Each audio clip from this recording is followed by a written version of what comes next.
ان سے پہلے بھی پاکستان تحریک انصاف کو بیشتر جو پاکستان تحریک انصاف کے رہنما تھے وہ چھوڑ چکے ہیں 9 مئی کی وجہ سے.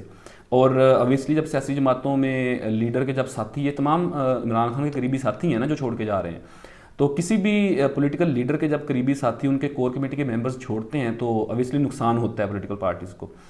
باقی تمام لوگوں کے چھوڑنے کا اپنا نقصان تھا، لیکن عثمان ڈار کے پی ٹی آئی چھوڑنے کی وجہ سے جو نوجوان پاپولر لیڈر ہے، جو وہ یوتھ اور چینج والی آئیڈیالوجی کے ساتھ پاکستان تحریک انصاف کے ساتھ کھڑا ہے، وہ آج ضرور ان کا دل دکھا ہوگا.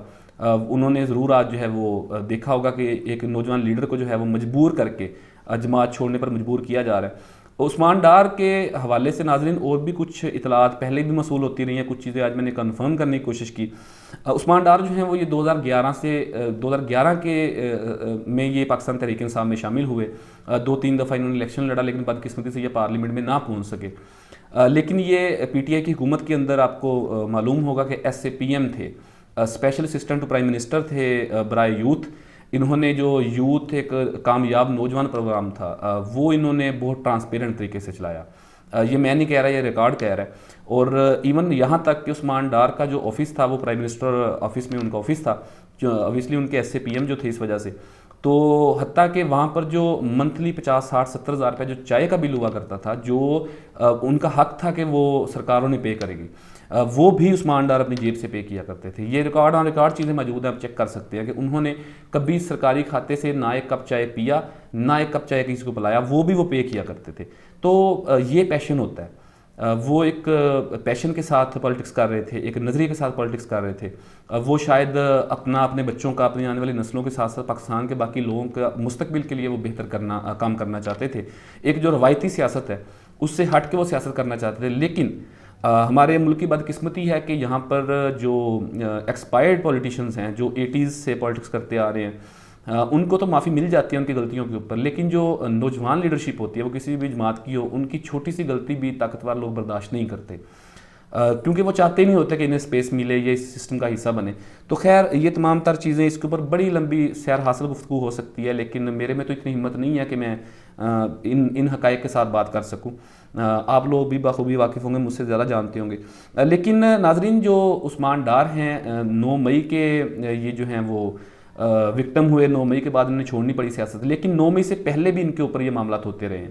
اگر آپ کو یاد ہوگا تو جو مئی میں حکومت تھی، پچھلے مئی 2022 میں حمزہ شہباز کی حکومت تھی پنجاب کے اندر، وہ سی ایم پنجاب تھے. تو اس وقت جو جلسہ اناؤنس کیا تھا پاکستان تحریک انصاف نے، اس جلسے کرنے کی بھی اجازت نہیں دی گئی تھی اور اس میں بھی انہیں گرفتار کر لیا گیا تھا. تو 9 مئی سے اگر ہم پہلے کی بات کریں تو بھی بہت سارے واقعات جو ہیں وہ آپ کے سامنے موجود ہیں. اصل مسائل ہیں کہاں پہ، ایشوز کیا ہیں، وہ بھی آپ بخوبی جانتے ہیں. میں ان کو کھول کے آپ کے سامنے نہیں رکھ سکتا. بات کرنے کو بڑی لمبی بات ہو سکتی ہے، ایک ایشو کے اوپر پوری رات بھی بات ہو سکتی ہے، لیکن میرے میں تو اتنی ہمت نہیں ہے کہ میں اتنا کھول کے ساری چیزیں آپ کے سامنے رکھ سکوں. بہرحال آج پاکستان تحریک انصاف کی یوتھ میں مایوسی پیدا ہوئی ہوگی، جو میری آبزرویشن ہے، کہ ایک نوجوان لیڈر جو ہے پاکستان تحریک انصاف کو خیر بات کہہ گئے ہیں، لیکن اس کے ساتھ ہی ساتھ پاکستان تحریک انصاف کو بطور جماعت جو ایک تسلی ہوئی ہے وہ یہ ہوئی ہے کہ ان کی والدہ نے اعلان کیا کہ وہ پاکستان تحریک انصاف اور عمران خان کے ساتھ کھڑی ہیں، اور وہ اگر الیکشن لڑنا چاہیں گی تو وہ وہاں سے ایک مضبوط امیدوار ہوں گی. عثمان ڈار کے مقابلے میں بھی عثمان ڈار سے بھی زیادہ مضبوط امیدوار وہاں سے وہ ہو سکتی ہیں. تو یہ تمام تر صورتحال ناظرین ہوئی ہے. آج کی جو پیش رفت تھی، میں نے یہ تمام تر چیزیں دیکھی، ان کو چیک کیا، اس کے بعد پھر میں نے آپ کے سامنے رکھنے کی کوشش کی. اچھا، اس میں 1-2 پوائنٹس اور بڑے امپورٹنٹ ہیں کہ جو عثمان ڈار نے شو کے اندر بیٹھے یہ بات کی کہ وہاں پر زمان پارک کے اندر جو ہے وہ سارے پلاننگ اس کی ہوتی تھی اور عمران خان کی زیر صدارت ہوتی تھی. وہاں پر 2-3 گروپ تھے، 2 گروپ تھے وہاں پہ، 2 مائنڈ کے گروپ تھے. ایک وہ کہتے ہیں کہ جو اس میں حماد اظہر تھے، اس میں مراد سعید تھے، فاروق حبیب تھے، قاسم سوری تھے، یہ 3-4-5 لوگ جو تھے، اعظم سواتی تھے. یہ جو ہے وہ اٹیکنگ پوزیشن کی، اٹیکنگ پالیٹکس چاہتے تھے کہ اداروں کے اوپر حملے کیے جائیں اور ایک بیانیہ بنایا جائے اسٹیبلشمنٹ کے خلاف. اور جبکہ دوسری طرف جو دوسرے کیمپ کے لوگ تھے، دوسرے مائنڈ کے لوگ تھے، جس میں انہوں نے خود کو بھی شامل کیا اور اسد عمر صاحب کو شامل کیا، عمر ایوب صاحب کو شامل کیا، اور کچھ سینئر لیڈرشپ جو پاکستان تحریک انصاف کی تھی، ان کے متعلق انہوں نے کہا کہ وہ چاہتے تھے کہ نہیں، ایک کوآرڈینیشن کے ساتھ، ایک مفاہمت کے ساتھ ہمیں جو ہے پالیٹکس کرنی چاہیے. خیر ان ساری باتوں کی کوئی اہمیت ہے نہیں. عثمان ڈار صاحب یہ تمام باتیں جتنے پہلے لوگ بھی 9 مئی کی مذمت کر کے پارٹی چھوڑ کے گئے ہیں انہوں نے بھی یہ ساری باتیں کی تھیں، آپ نے بھی ایک پورا شو کیا، اس پورے شو کے اندر سے میرے ایک محتاط اندازے کے مطابق 2 سے 3 چیزیں قابل غور ہوں گی۔ ایک وہ آپ کا چہرہ جو آپ کی باتوں کا ساتھ نہیں دے رہی تھی، آپ کی آنکھیں وہ تمام لوگوں نے دیکھی ہیں، وہ تصاویر بھی میں کوشش کروں گا اسکرین کے اوپر چلاؤں کہ اتنا خوشگوار چہرہ اتنا مرجھایا ہوا جب نظر آ رہا ہوتا ہے تو اس کا مطلب ہے کہ جو وہ باتیں کر رہا ہے وہ حقیقت میں مبنی نہیں ہے۔ ایک تو آپ کے پورے گھنٹے کے شو کے اندر سے یہ بات قابل غور تھی۔ دوسری بات قابل غور تھی کہ کیسے آپ 10 دن پہلے اغوا ہوئے اور 10 دن کے بعد آپ ایک اینکر پرسن کے گھر سے برآمد ہوتے ہیں اور پوری پلاننگ اور سکرپٹڈ شو کے ساتھ برآمد ہوتے ہیں، یہ چیز قابل غور تھی۔